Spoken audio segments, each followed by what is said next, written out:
This is my CS50s SQL final project. The title of my project is Movie Theater Database. Myself, Beg Mr. Mohsiba. My GitHub username is Mohsiba. edX username is Beg underscore 92. My city is Chhatrapati Sambhajinagar from India. And today's date is 16th May 2026. So, first of all, I'll walk you through my design MD, in which I have included the scope of my project, like what is the purpose of our database, what places, entities, and things are included in the database, what are the functional requirements.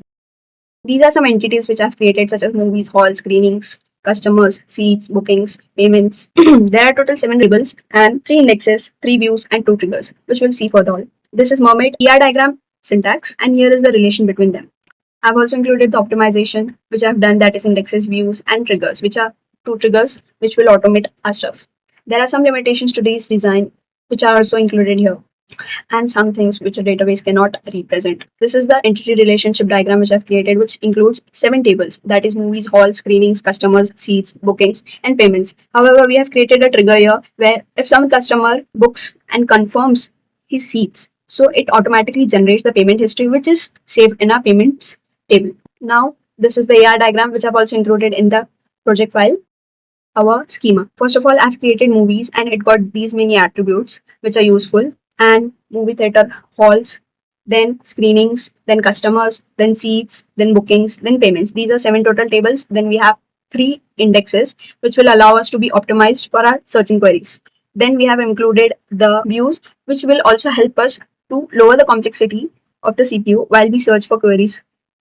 See, first trigger is auto create payment and booking is confirmed. So this particular trigger will auto create the payment history when some booking is confirmed by the user. And also if someone cancels it out, we will refund it, as not exactly refunded in real life, but it will be included that it is refunded. Here are our halls data. So why we have done this +2 +2 +1? Because I've added a constraint in our schema SQL that the date should be greater than now, because we don't want queries in a database which are older than today's date. These are some database of the customers, which is also sample. In every hall, there are range of seats which I have not manually included by myself. This is just a sample data. And in payments data, since it is auto triggered, so we didn't include anything in our payments table. However, we did update it by these. Then here are some select commands which are most frequently used and which will also help us. I'll demonstrate you some of the SQL commands here. We'll first of all open SQL3 with the theater database. Select all from movies, and let's limit it to 10 or 20. So this is our movies table. Then select all from payments, which are auto generated, as you remember. Then we'll select something from our view, okay? Booking summary. So that's all from my side. Thank you.